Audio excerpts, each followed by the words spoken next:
Friends, 'Brahmamudi' సీరియల్‌లో విధే ఈ కావ్యని, రాజుని కాదు. మన రాజుని, ఇందుని కలుపుతోంది.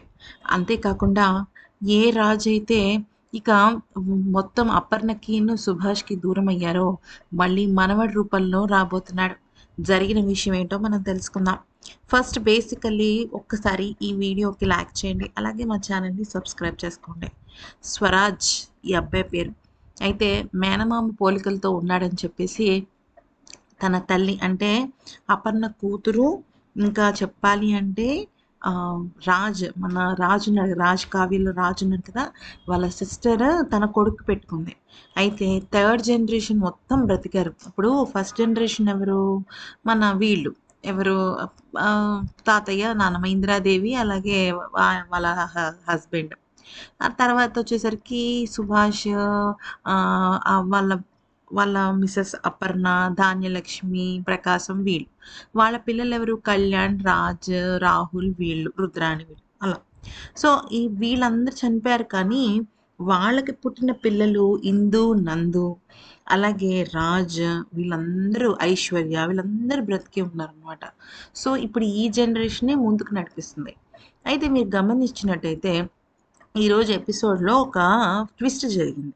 అదేంటంటే ఈ అమ్మాయి ఇందు, అంటే మన కావ్యలేండి. ఇందు రాజ్ నంబర్‌ని నోట్ చేసుకుంటుంది. అయితే రాజ్ కూడా తన సొంత నంబర్‌నే ఇస్తాడు. ప్లస్ ఇంకొక మాట కూడా అంటాడు. "ఈ నంబర్ నీదేనా?" అని ఇందు అడిగితే, "ఏ కావాలంటే ఫోటో చూసుకో" అంటాడు. అంటే దాని అర్థం ఏంటంటే వాట్సాప్‌లో తన ఫోటో ఉంటుందన్నమాట. అయితే నిజానికి ఇందుకి వాళ్ళ నాన్నమ్మ అంటే చాలా ఇష్టం. వాళ్ళ నాన్నమ్మకి జరిగిన ప్రతి విషయం చెప్తుంది. ముఖ్యంగా తన జాబ్ గురించి, తన పడుతున్న కష్టాల గురించి అన్నీ చెప్తుందనమాట. అయితే ఇక ఈ నెక్లెస్ గురించి మాత్రం తను చెప్పదు. అయితే ఒకరోజు ఏమవుతుందంటే, మనం గమనించినట్టయితే ఒకరోజు ఇందు ఫోన్ తీసుకొని మామూలుగా ఎవరో మెసేజ్ చేస్తే చూసేసరికి దానిలో తిప్పుతుంటే రాజు అని ఉంటుంది. దానిలో మానస్ ఫోటో ఉంటుందనమాట. అంటే రాజ్ ఫోటో ఉంటుంది. అయితే నిజానికి ఈ రేఖ కారణంగా అసలు ఇందుకి వాళ్ళ అమ్మ కావ్య ఎలా ఉంటుంది, వాళ్ళ నాన్న రాజు ఎలా ఉంటాడన్న విషయం కూడా తెలీదు. అయితే ఇక అటు రాజ్‌ని గాని, ఇటు కావ్య గాని ఆళ్ళని గుర్తుపట్టేది ఎవరంటే అపర్ణ, సుభాష్‌లు, రేఖ. వీళ్ళ ముగ్గురికే తెలుసు. అంటే పాత తరానికి, కొత్త తరానికి కనెక్షన్ వీళ్ళే. ఇక వీళ్ళు లేరంటే కనెక్షన్ లేనట్టే. అయితే ఒక పక్కన రాజ్‌ని పెంచిన ఈ తల్లిదండ్రులేమో ఎక్కడో వాళ్ళకి కొడుతోంది. ఏమో ఈ అబ్బాయికి సంబంధించిన వాళ్ళు ఎవరైనా వచ్చారా? ఎందుకంటే ఏదైనా జరగచ్చు కదా! విధి ఎవరినైనా కలుపుతుంది కదా! ఎంత దూరం వాళ్ళైనా. అయితే అలాగా అనుకుంటూ ఉన్న సమయంలో ఏం జరుగుతుందంటే, ఇక ఈ రేఖకి ఎప్పుడైతే రాజుని చూస్తుందో తనకి డౌటొచ్చేస్తుంది. ఎందుకంటే ఖచ్చితంగా వీడు రాజ్ మేనల్లుడే. వాడి పేరు కూడా స్వరాజే. వాడు చిన్నప్పుడు ఇక్కడే తిరుగుతూ ఉండేవాడు అని చెప్పేసి ఆ ధ్యాసలోకి వెళ్ళిపోయి ఇన్వెస్టిగేషన్ స్టార్ట్ చేస్తుంది. అయితే ఇక్కడ మ్యాటర్ ఏంటి? అసలు తెలియాల్సింది ఎవరికి? అపర్ణకి తెలియాలి. ఎందుకనంటే అపర్ణ కూడా ఎప్పటినుంచో నాకెందుకో వాడు బ్రతికున్నాడు అనిపిస్తోందండి. అక్కడ చనిపోయిన వాళ్ళలో వాడి మృతదేహం కనపడలేదండి. వాడు కూడా ఎక్కడ కనపడలేదు. అందరం కాలిపోయామా అంటే మిగతా వాళ్ళందరం బయటపడ్డాం గానీ, వాడు మాత్రం లోపలే ఎందుకు కాలిపోతాడు? వాడెక్కడో బ్రతికే ఉన్నాడని నాకు అనిపిస్తోందండి అని చెప్పేసి అనుకుంటూ ఉంటుందనమాట అపర్ణ. అనుకుంటూ ఉండేసరికి ఏమవుతుందంటే సుభాష్ కూడా అదేంటి అపర్ణ అలా ఎలా జరుగుతుందని అంటాడు కదా గతంలో. అయితే ఒకరోజు ఏమవుతుందంటే ఇందు మామూలుగా వంట చేసుకుంటూ ఉంటుంది. తన ఫోన్‌ని పక్కన పెడుతుందనమాట. అయితే తన ఫోన్ ఎందుకు పక్కన పెడుతుందంటే బయట ఈ రేఖ వాళ్ళు ఉన్నారని చెప్పేసి తన ఫోన్‌ని వాళ్ళ నానమ్మ దగ్గర పెడుతుంది. ఓకే.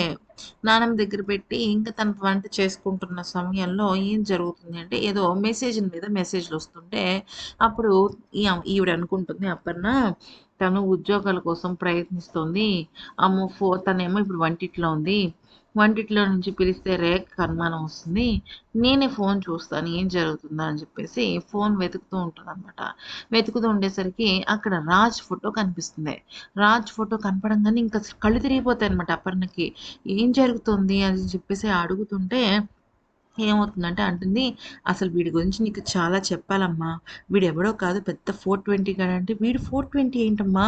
వీడెవరో తెలుసా నీకు?" అంటే, "ఎందుకమ్మా ఎందుకు నాయనమ్మా అంత ఎక్సైట్ అవుతున్నావు నువ్వు?" అంటే, "ఇతనెవరో కాదమ్మా మీ బావ" అంటుందనమాట. "మా బావ" అంటే, "అవును. మీ అమ్మ నాన్నలు మీ నాన్నకి ఒక సిస్టర్ ఉంది. ఒక అక్క ఉంది. నా కన్న కూతురది. వాళ్ళు కూడా చనిపోయారు. కానీ వాడి కొడుకు మాత్రం అక్కడ లేడని" చెప్పేసి మొత్తం చెప్తుందనమాట. చెప్పేసరికి ఇంకా షాక్ అయిపోతుంది. కానీ ఎక్కడో ఇందుకి నమ్మశక్యం కాదు. అంటే మా ఇంటి రక్తం వాడు అలాగా దొంగలాగా 420 అంటే ఈ హిందూ దృష్టిలో తనొక 420 గదా! పెద్ద ఇది లేదు కదా! కానీ నిజానికి మంచివాడే. కానీ షార్ట్‌గా చాలా వేగంగా డబ్బులు సంపాదించాలి అన్న ధ్యాసలో ఉంటాడు కాబట్టి అలా ఉంటుందన్నమాట. సో ఇక వాళ్ళ నాయనమ్మ చెప్పేసరికి, "నానమ్మ నువ్వేదో పొరపాటు పడుతున్నావు" అంటే, "నేను ఇమ్మీడియేట్‌గా చూడాలి ఆ అబ్బాయి ఎక్కడుంటాడు ఏంటి" అనేసేసంటే, అయితే ఈలోపు ఏమవుతుందంటే రేఖ అక్కడికొస్తుంది. రేఖ అక్కడికొచ్చేసరికి వాళ్ళు మొత్తం దాచేస్తారు. కానీ అపర్ణ మాత్రం ఆలోచనలో పడుతుంది. అసలు నిజంగా తను తను తను స్వరాజేనా? నా నా మనవడేనా? లేకపోతే ఇంకెక్కడైనా ఉన్నాడా? ఇన్నాళ్ళు ఎందుకని నా దగ్గరికి రాలేదు? ఇలా రకరకాల ఆలోచనలుంటాయి గదా! సో, అలా ఆలోచిస్తూ ఉంటుందనమాట. మొత్తానికైతే అది ఫ్రెండ్స్ జరిగింది. జరగబోయేదనమాట రాబోయే రోజుల్లో. ఇంకా మీకు బ్రహ్మమునికి సంబంధించిన లేటెస్ట్ అప్డేట్స్ కావాలంటే దయచేసి ఛానెల్‌ని సబ్స్క్రైబ్ చేసుకోండి.